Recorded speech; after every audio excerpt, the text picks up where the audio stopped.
A lot of people think there's a right age to take Social Security, but one decision here can impact many thousands of dollars over your lifetime. Welcome to the Next Chapter Retirement Podcast, where we discuss smart strategies for building and protecting wealth, health, and well being, helping retirees shape their next chapter into their best chapter. I'm your host, Mark Erickson, and each week we help you navigate the big decisions that shape your future, from health and financial planning to Medicare and lifestyle design and everything in between. Let's go ahead and dive in. Today, I'm joined by Bruce Potter, a certified financial planner and fiduciary with decades of experience helping people make thoughtful, well-informed financial decisions. Bruce and I have known each other professionally for many years, and I've always respected Bruce's education first approach and commitment to doing what's best for his clients. Today, we're diving into one of the most common and most understood retirement decisions: when to elect Social Security benefits. Bruce, let's start simple. Why is Social Security timing, why is that decision such a big deal as part of someone's overall retirement plan? Well, your retirement really depends on your sources of income that are going to replace your paycheck from your job. And most people have several sources, Social Security being kind of number one. It shouldn't be your biggest source, but it might be kind of your most stable. So when you take your Social Security, you're making a lifetime decision about the amounts that it'll pay for many, many years. Of course, you've got Social Security, and then most people hopefully have savings and investments that they'll tap throughout those retirement years. Some people might have a pension. I was a high school business and marketing teacher for many years, and I was in the Colorado's Public Employee Retirement Association, PARA. I'm in their system. So I've got a lot of clients that do have pensions. Pensions in the private industry, it's kind of few and far between anymore. And then, of course, there's also a possibility, another source of income, go back to work, whether it's part-time or hopefully not full-time once you've made that decision to retire. But let's go back to Social Security. For one, it's a government guaranteed monthly income for life, and it comes with an inflation protection. It comes with a cost of living adjustment every year based on inflation in the country. Now, of course, your savings and investments, that might be hopefully the biggest source of income, but it's also the one that probably fluctuates the most and has the most risk to it and variability of returns. If you have a pension, that's another pretty much for sure guaranteed. Yes, if it's with a state or city government, it would be a guarantee. If it's with a company, it would be somewhat of a guarantee, but that's not, I remember back in the day when United Airlines went under, closed their pension, and people that were receiving United Airlines pensions all of a sudden took a 40% hit to their pensions. So that can be a little risky too. And then part-time work, you never know how much that source of income will be. So bottom line, Social Security is your base, and starting it too soon can you reduce your benefits over your lifetime. It can also increase your taxes sooner than you want it to. It can leave your spouse with less money if you choose the wrong time to start. It can just be an inefficient use if you're not paying attention to the different options. Of course, taking your Social Security too late Can also lead you to use up too much of your savings and investments, possibly causing you to have to go back to work. We've seen that before with people for sure. Yeah, Bruce, thank you so much. There's a lot to unpack there.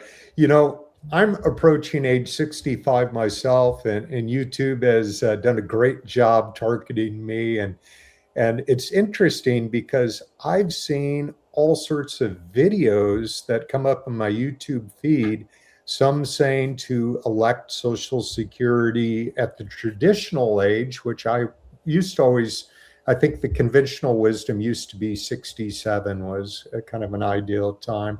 But some of these videos are saying that you should elect it sooner, and some are later.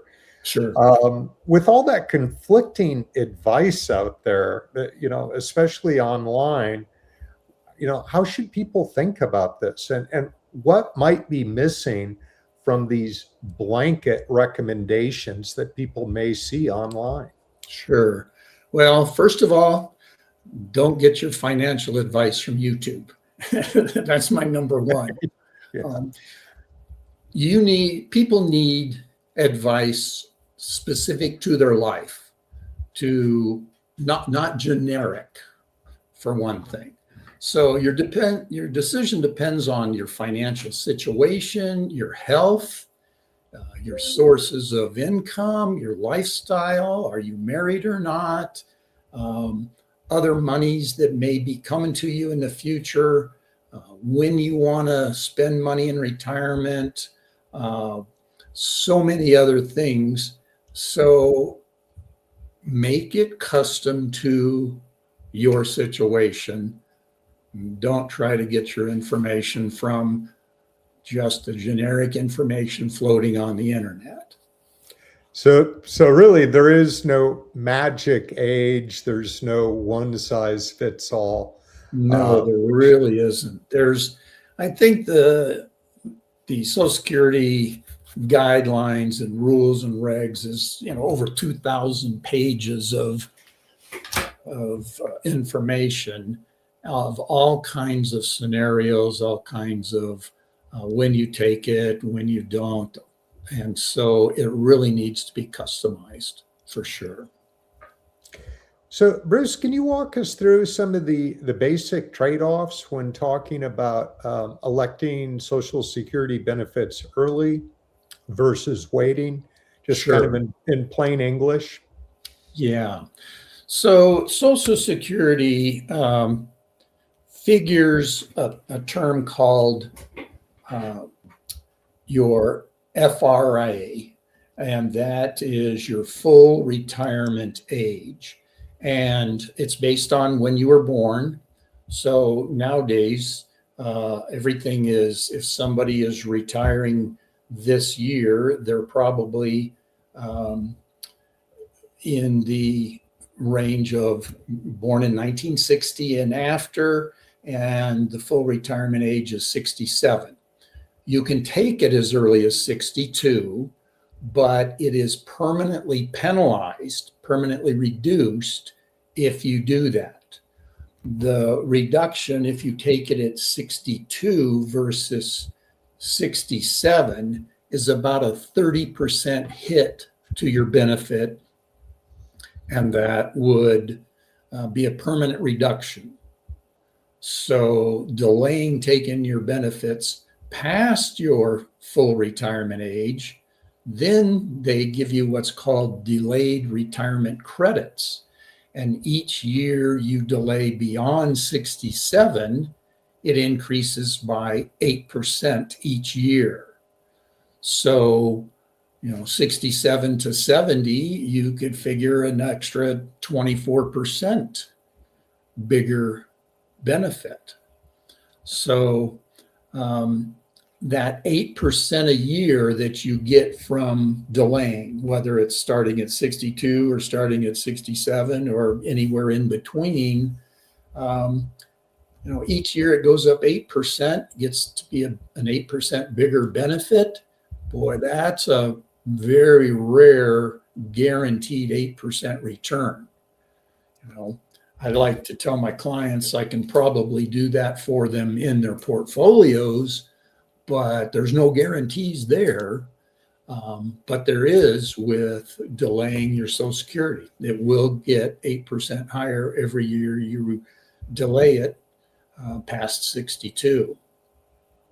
Now, of course, it really depends on, do you need money for living expenses? So you get to be 62, and if you quit your job and you don't have enough in retirement and other funds to supplement, then maybe you have to start early. But just know that that's going to be a reduction. So that's kind of the big thing about it. But when you make that decision, you've got to look at your health, you got to look at your life expectancy, and then also your comfort level. I've had clients that say, yeah, I know I'm not making the best financial decision by taking it early, but I like the comfort of knowing that money's coming in and it's always going to be there. Financial planning is a combination of numbers and emotions. So people really need to look at both sides when they're making that decision. There's also something that comes into play if somebody is married, and I can go through that in a little bit, but what you do for your spouse by delaying or by taking early can have a big effect. If one of the spouses should die, what happens to the remaining spouse and what their benefit is like. Wonderful, wonderful. Yeah, let's tackle that in just a minute. You were mentioned something about longevity when thinking about that, and certainly I agree. Peace of mind is very important, and that's because you want people to be able to sleep at night. But when people are thinking about longevity, I would imagine they want to look at their their relative health to date. Might they also want to look at kind of their family history as well? Absolutely. Yeah, you've got to really know your family history. In fact, this has just come up recently with a client last week where he wants to take early, and we've explained the numbers to him, but he looks at his family, his uncles, his parents, especially on his dad's side. None of the boys lived beyond 55 or 60 because of a certain genetic disease that's in the family. So that definitely can have a big effect. And you say, yeah, I might as well take it now and use it in case I don't last that long. Yeah, that makes good sense.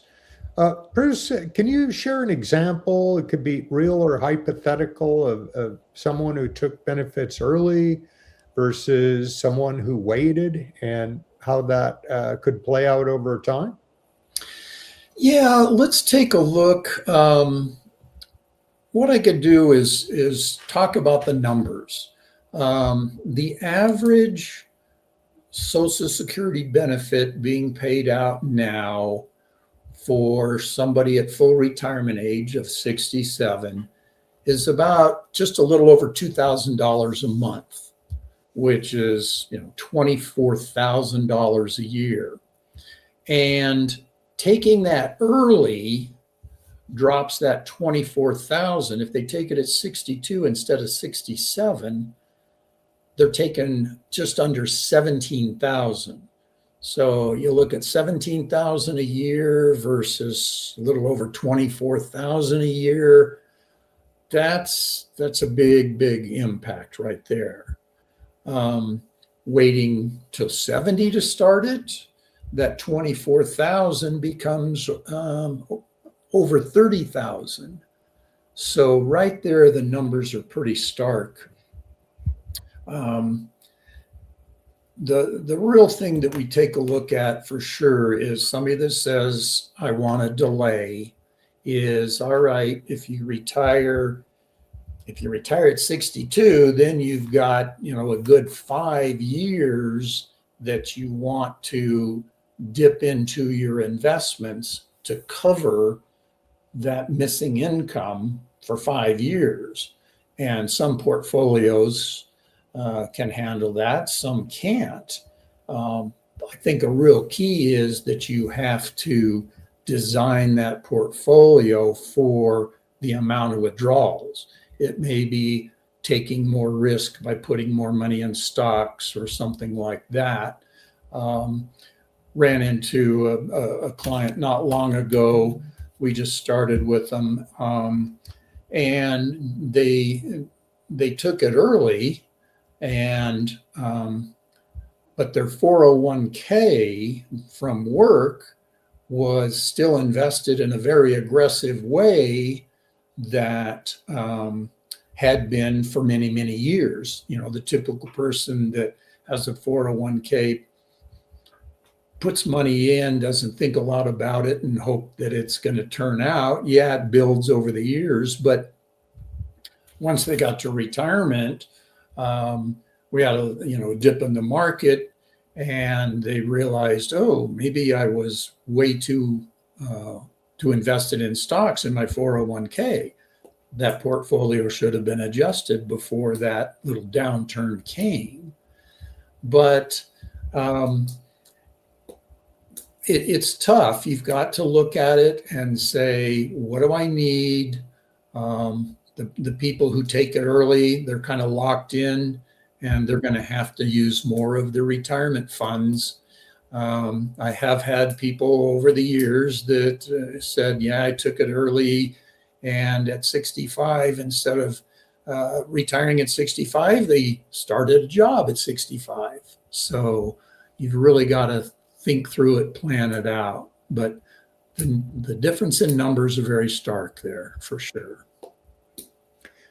Bruce, you'd mentioned that the decision can change for married couples versus single individuals.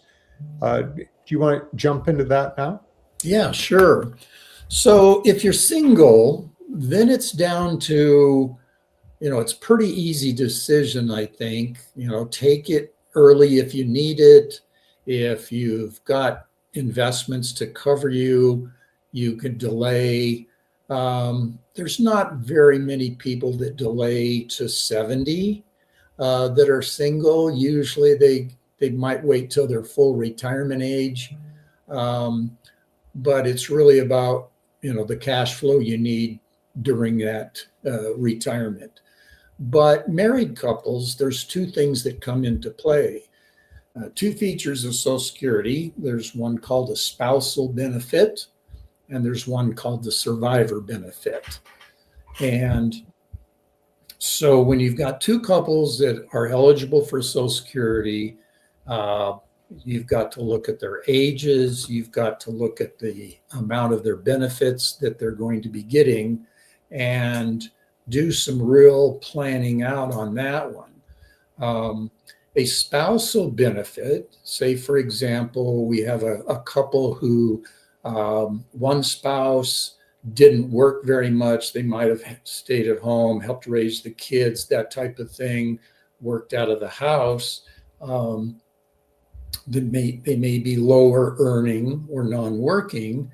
Well, they could get half of the higher earning spouse's benefit at the working spouse's full retirement age. So that could be a real nice benefit for the spouse. Now, when we look at survivor benefit, that's even a bigger deal. So a survivor benefit, what would happen if one spouse passes?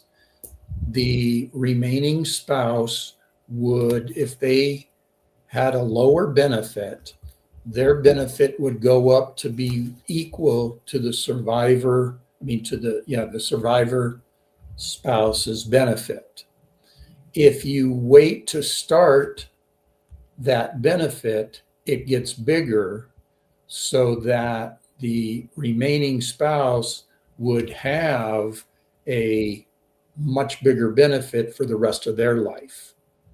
So you've got to just run the numbers, but it becomes very big piece of the elder years there is to make sure that survivor has the highest benefit possible. And that makes good sense. So in my case, my spouse did stay home and help raise the family and kind of quit working early, if you would. So basically, if at age 67, if we waited till full retirement and I decided to start getting Social Security, then I would get the full benefit, and then my spouse would be able to get half of my benefit. And then, Bruce, if I'm understanding correctly, if I predecease my spouse, then she would start receiving, instead of half of my benefit, she would start receiving the full benefit that I Right. was receiving. Is that correct? Yes. Now, the one caveat is that if your spouse has any benefit at all, maybe from younger days, high school, college earnings, and Sure. things like that, um, they wouldn't receive their own benefit plus your full benefit. It would be they would receive their benefit and then an amount considered a survivor benefit, bringing the total up to what yours was at the time you died. I see. I see. Thank you. And one other scenario, what about for a couple that's divorced? Is that still kind of similar to what it would have been had they remained married, or how Well, would that work? yes. If you are divorced and you've been married 10 years before that divorce, then the spouse, as long as they stay unmarried, they could qualify for that survivor benefit or that spousal benefit. So, we've run into people over the years that were married a couple of times. They stay single after that, and they're getting a couple of benefits from previous former spouses. Wow. Well, that's a lot of different options there. Yeah, I think it's one of those where Congress is kind of looking at that and say we could save on Social Security expenses if we kind of cut that out. Yeah. So that may not be there in the future. Who Yeah, that knows? could be. So, Bruce, what should people know if they plan to keep working while they're taking Social Security? Any gotchas or concerns there? Yes, absolutely. I mean, the key is that if you start taking your Social Security and you're still working, there's limits to how much you can make without Social Security being reduced. So it's all based on FRA, your full retirement age. So if it's 67 and you take your benefits at 65, you can only earn up to, this year it's going to be $24,480. If you earn more than that, then your Social Security is reduced. For every $2 over that limit, it's reduced by $1. So that can be a little surprise for people for sure. Now, they will get that money back after they reach full retirement age. Social Security puts it back into the calculations and they will eventually get that money back. But it is a current penalty. I've heard of people saying, yeah, I started my Social Security and all of a sudden it got cut because they're still working. There's one other stipulation in there. If you if you take Social Security, and then the year you reach your full retirement age, the limit is higher. So that year you could work and make up to 65,160 without a penalty. But it will be penalized if you during that year if you make more than that. So just, little things in Social Security, all kinds of little caveats that you have to worry about. Wow. Thank you for sharing that. And Bruce, I think a lot of people may not realize that their Social Security benefits are taxable. Absolutely. Yeah. In 2026, and if you are single and make over $25,000 all together income, your Social Security will be taxed at 50% of your Social Security will be taxed. Married filing jointly, the limit is 32,000. So once you get over 32,000 as a married couple, your Social Security starts getting taxed. For higher incomes, if you're above $34,000 in total income, 85% of your Social Security gets taxed. Married couples, it's 44,000. So anything above 44,000, you throw your Social Security into your tax return, and 85% of it gets taxed. So you've got to watch out for that for sure. I know there's part of the tax bill that passed last year. They kind of said that your Social Security is not taxed, but it is. The way they got around that is by giving a tax deduction for those 65 and older that reduces some of that taxes. But you're still being taxed on Social Security. Wow. Good information. Thank you. Bruce, for someone approaching retirement, how important is it to look at Social Security as part of a broader financial plan? And what value does working with a financial planner who's a fiduciary bring? Well, first of all, a fiduciary financial planner is required by law to act in the best interest of the client, regardless of what it does for them. And there are many financial advisors who are not required by the law, but still are fiduciaries. So whatever you do, make sure you find a financial planner that's a fiduciary. Ask them, are they a fiduciary?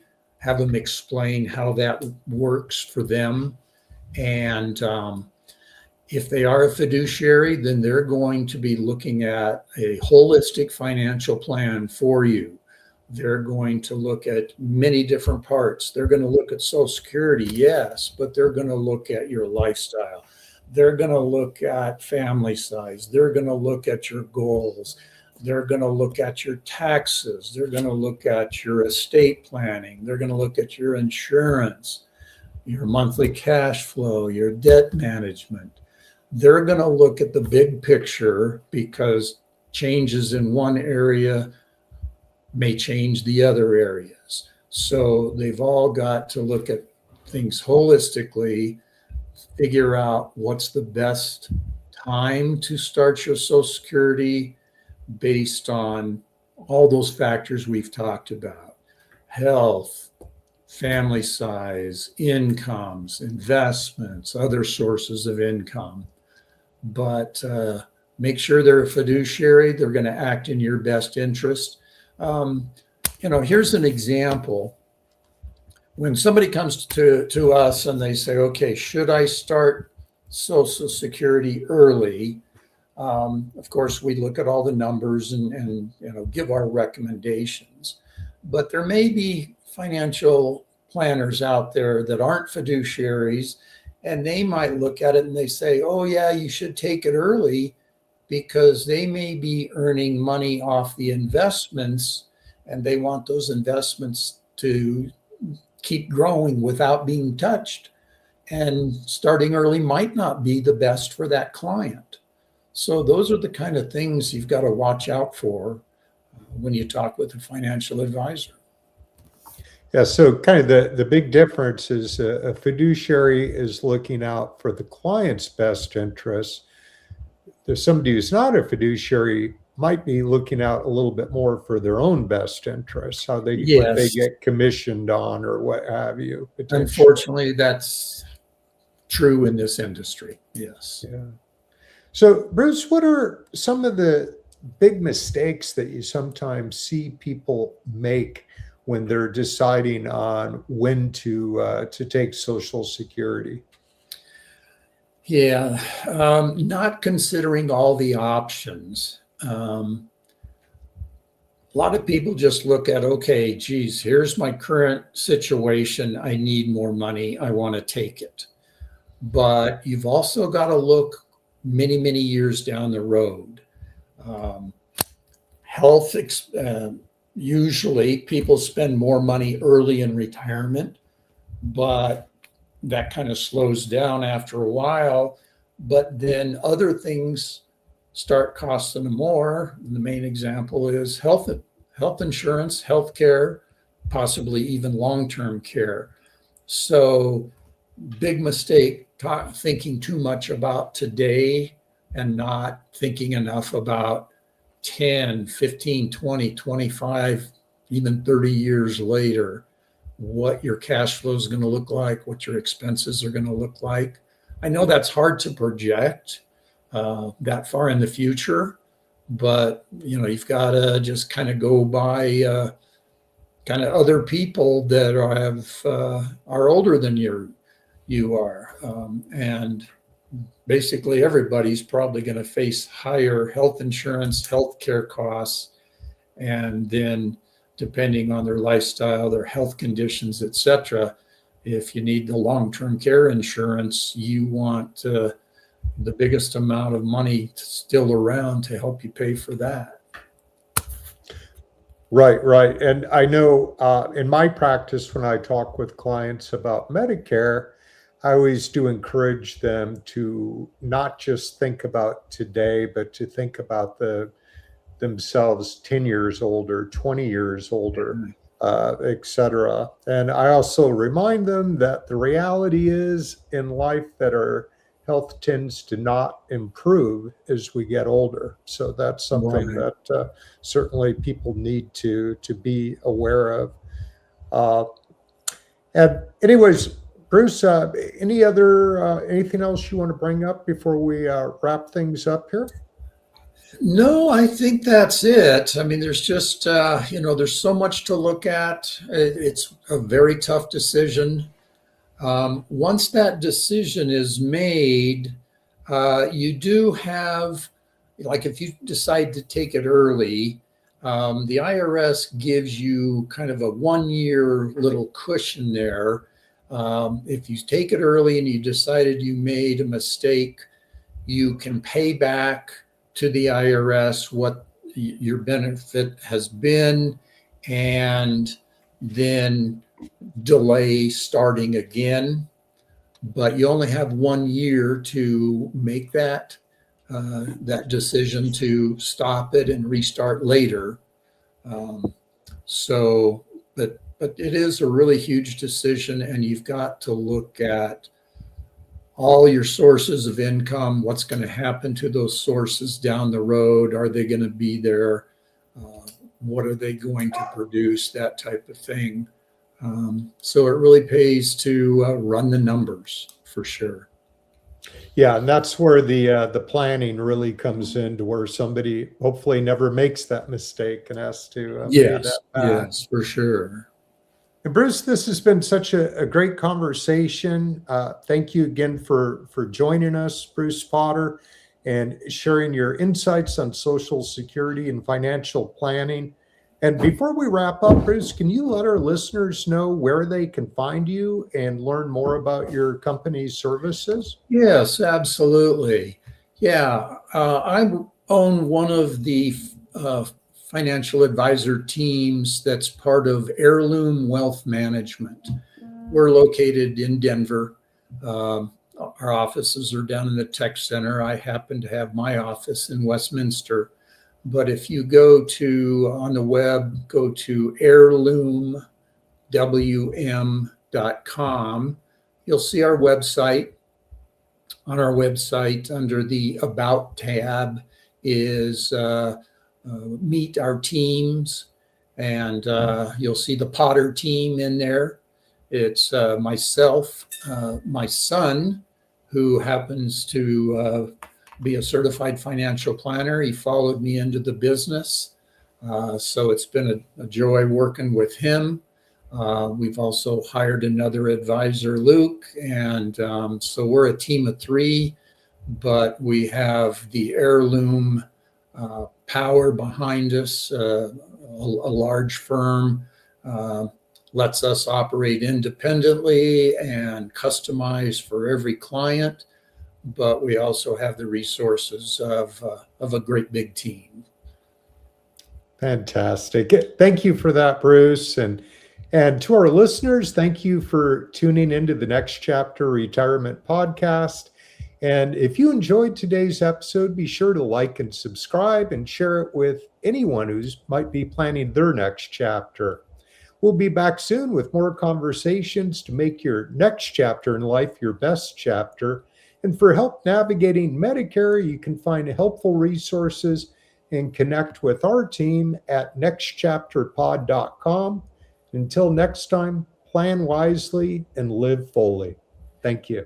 Okay. Thank you, Thank Bruce. you.